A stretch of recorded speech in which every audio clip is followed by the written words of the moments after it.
Yo, what's up peeps? And good to see you again. Ramen here. I hope that you're all having a good day. Before we continue the journey, I wanted to address something you may have seen in my last video. Right about here. Here. The reason I did not switch here was because I remembered another common rule used in Nuzlocke, and that was the battle style being set. This means that when I KO an enemy Pokemon, the game will not ask me if I would like to switch my own Pokemon. This does add a bit of a challenge to the game, seeing as I essentially lose a turn on a swap. In order to stay true to the set battle style, I opted to switch after my opponent's Pokemon was out in play. Going forward though, I will be playing in a battle style set. Cool, all good. Now we can continue. Coming off that battle, my next objective was to increase our ranks. With Viridian Forest coming up, our options were kind of bad.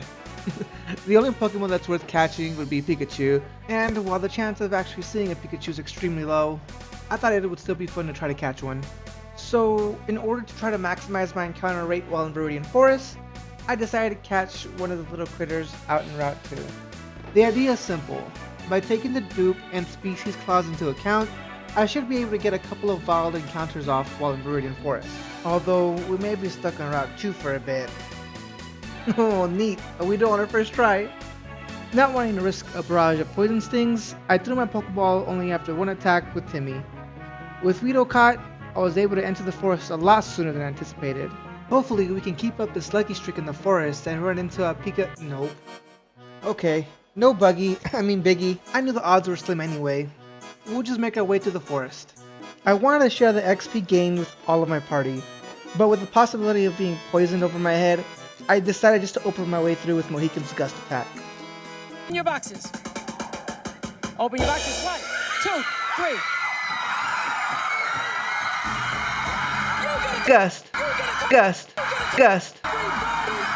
Gust.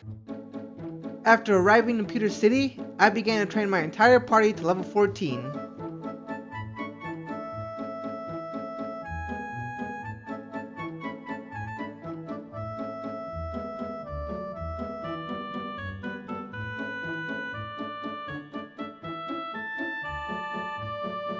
Wait, what the f am I doing? I have Both. After a quick trip to someone's PC, I deposited both Byzantine, that's the Weedle, and the wrong one, who was Caterpie. I don't know, maybe I'll pull them out later in game. Having beat up the camper kid, it was now time to open up Brock's eyes to how great both Both and I are gonna be.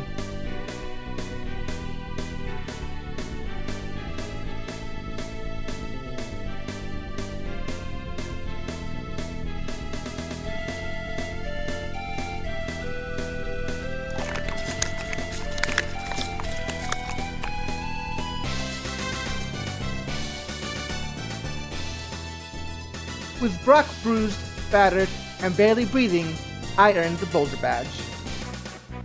Not having much else to do in this town, I decided to start heading towards Cerulean City to get my second badge. On my way there, I need to pass through Route 3 and Mount Moon.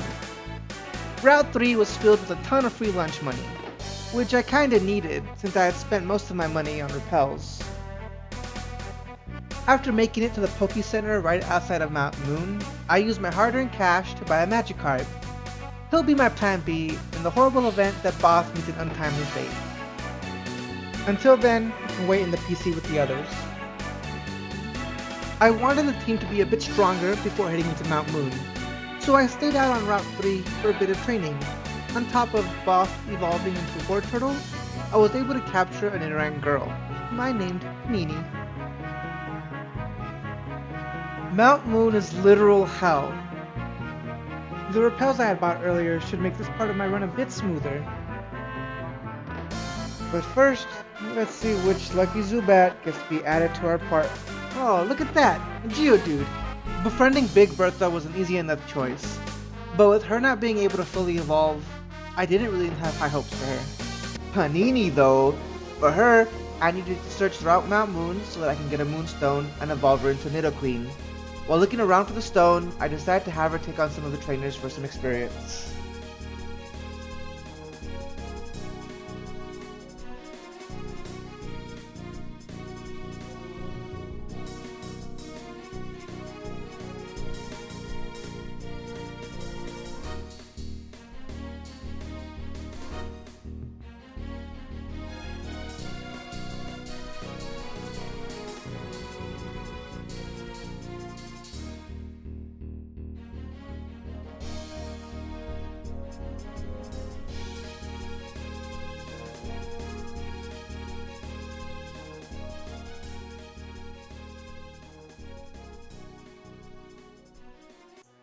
Before heading off to explore deeper parts of the cave, I wanted to be sure that I got all the other nearby items. Dang, I forgot there was a trainer right here. Oh, good.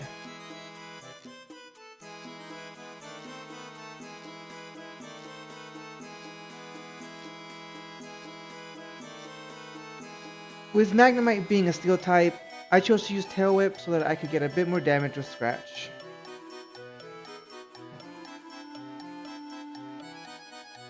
So glad that Supersonic missed. Confusion can be so annoying. This breathless second felt like hours of panicking. I didn't want Panini to die. I didn't want Mohican or Boss to get bodied. And despite not having a weakness to the electric type, I didn't trust Timmy to not be able to survive a single Thundershock. A weight had been lifted as soon as I saw that I had kept Big Bertha with me. I threw her in, and honestly, I wasn't even sure how far she would go. I just wanted to feel like I did everything I could to keep my other Pokemon alive.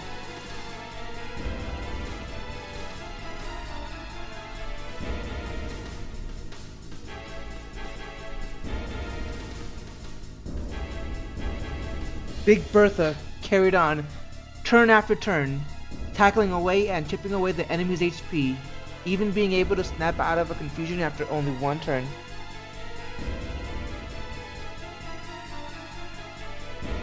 Even with Magnemite out of the picture, I'm still not in the clear yet.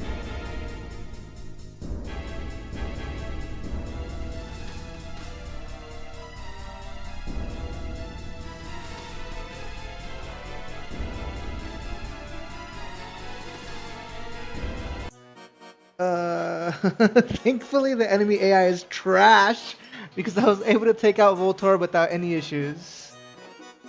And just like that, I was so stoked to have Big Bertha on the team. I wasn't confident about taking her all the way to the Elite Four, but I would find room for her in some sort of rotating team. After that battle, I was careful of who I fought and who I fought with, taking battles I knew I could easily win.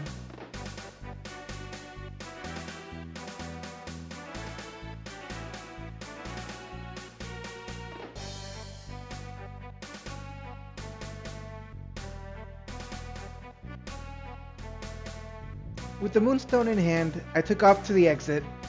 I didn't want to be here any longer than I needed to be.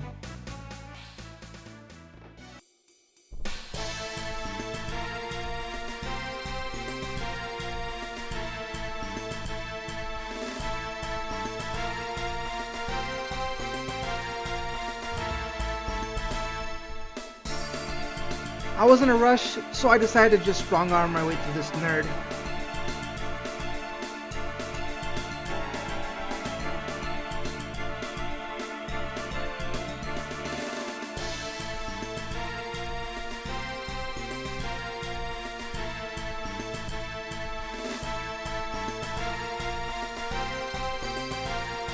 Voltorb, too easy!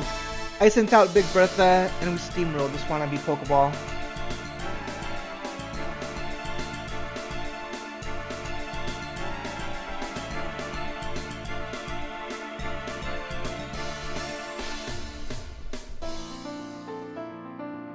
Sweet! With Rock Throw, we should be able to take care of this next Pokemon without any problem.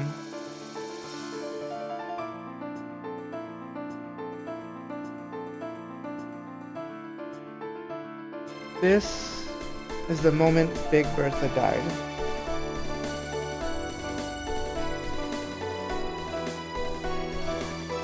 I didn't want to lose any more than what was needed, so I just let her go all out.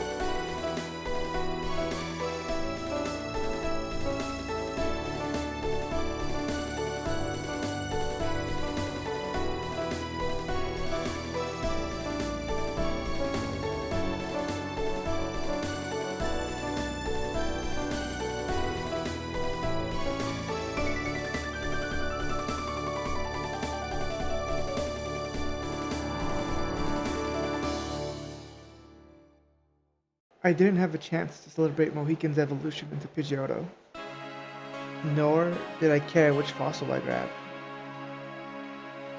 All I could think about was 30 steps, 30 steps. The big breath, let's go.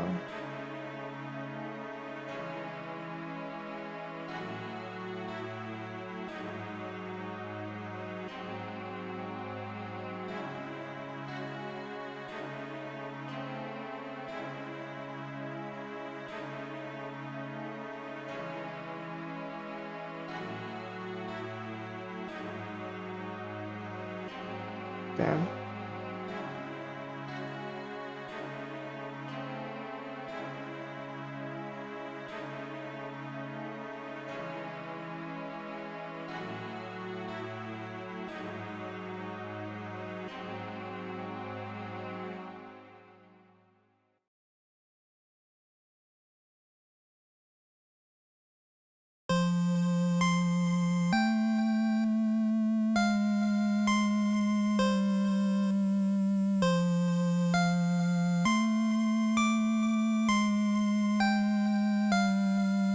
Adios, peeps. I hope you all join me next time.